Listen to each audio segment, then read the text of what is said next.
आप इस वीडियो में देख रहे हैं द माउंटेन स्ट्रीम चैप्टर के क्वेश्चन आंसर्स को। इसमें सबसे पहले है tick the correct option. First question is when the narrator went away on a trip he miss the answer is sound of water flowing into the brook. जब narrator किसी यात्रा पर जाता है तो वो हमेशा उस छोटी नदी में बहने वाले पानी की आवाज़ को मिस करता है। नेक्स्ट है the spotted folktale and the narrator likely standing in running water। Forktail और नरेटर दोनों को बहते पानी में खड़ा होना बहुत पसंद था। The monkey did not mind the narrator presence. बंदरों को नरेटर के आने से कोई परेशानी नहीं थी। During winter the narrator miss the birds.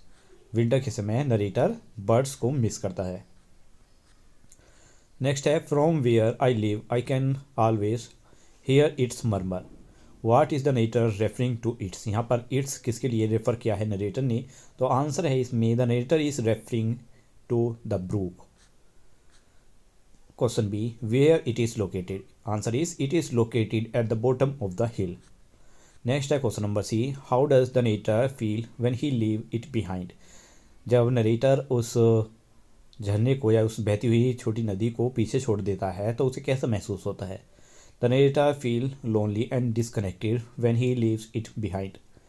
को नरेटर अपने आप को अकेलापन और उसे अपने आप अपना अकेलापन और इससे बिछड़ा हुआ महसूस होता है जब वह इस छोटे से नदी को बहती नदी को या धारा को छोड़कर जाता है।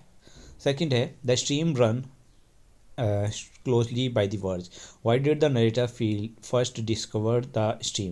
stream को narrator ने पहली बार कब खोजा। The answer is the narrator first discovered the stream in April।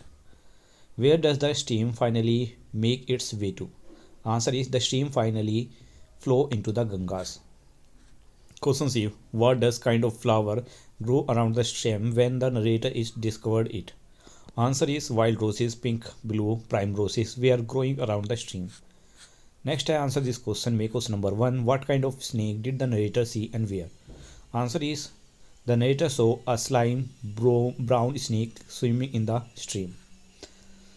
तो नरेटर को एक पतला सा ब्राउन कलर का एक स्नेक मिला जो झरने में उस धारा में बह रहा था। Describe the pool and the cave that the narrator found down stream. answer is the narrator found a small pool where he could bath and a cave with water dripping from its roof। the water sparkled gold and silver in the sunlight filtering through the cave's roof। Narrator को एक छोटा तालाब मिला जिसमें वो नहा सकता था, एक गुफा मिली जिसकी छत से पानी टपक रहा था और साथ में उस गुफा की छत से टूटी हुई छत से जब सूरज की रोशनी आ रही थी और पानी पर गिर रही थी तो पानी गोल्ड और सिल्वर कलर का चमक रहा था। Apart from the narrator who were the only people who pass by the stream. कौन वो लोग थे जो उस स्ट्रीम को उस धारा को पार करते थे। The only people who pass by the stream were a milkman and a coal burner on their way to nearby village. सिर्फ एक मिल्कमैन या फिर कोई कोल बर्नर कोयला जलाने वाला। नेक्स्ट है how did the langur behave with the narrator. Answer is the langur were unbothered by the narrator's presence and continue their activity as if he was not there. लंगूर नरेटर के आने से परेशान नहीं होते थे और वे अपने कामों में लगे रहते थे हमेशा की तरह। What did the stream look like during the rainy season.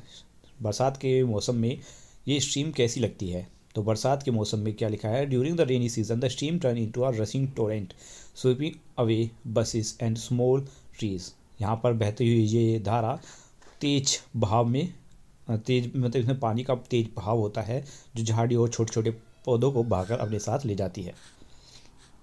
Think and answer the narrator first discover the stream in summer. How did the appearance of the place change in winter. answer is in summer the stream was surrounded by the bloom flower and greenery। in winter the grass turned yellow and the flower and plants were covered by snow and the surrounding become cold and lifeless।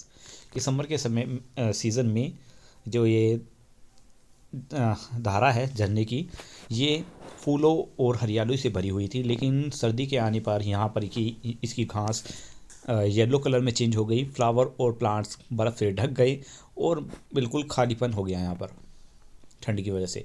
Do you think the narrator is a nature lover? Give reason for your answer.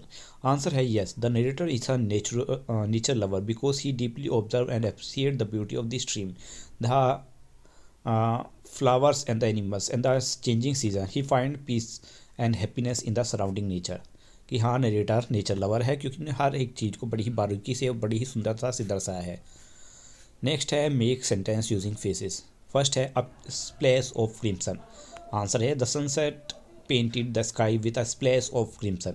Second है spangled gold and silver. The water droplets on the leaves spangled gold and silver in the sunlight. Third, worn yellow with age.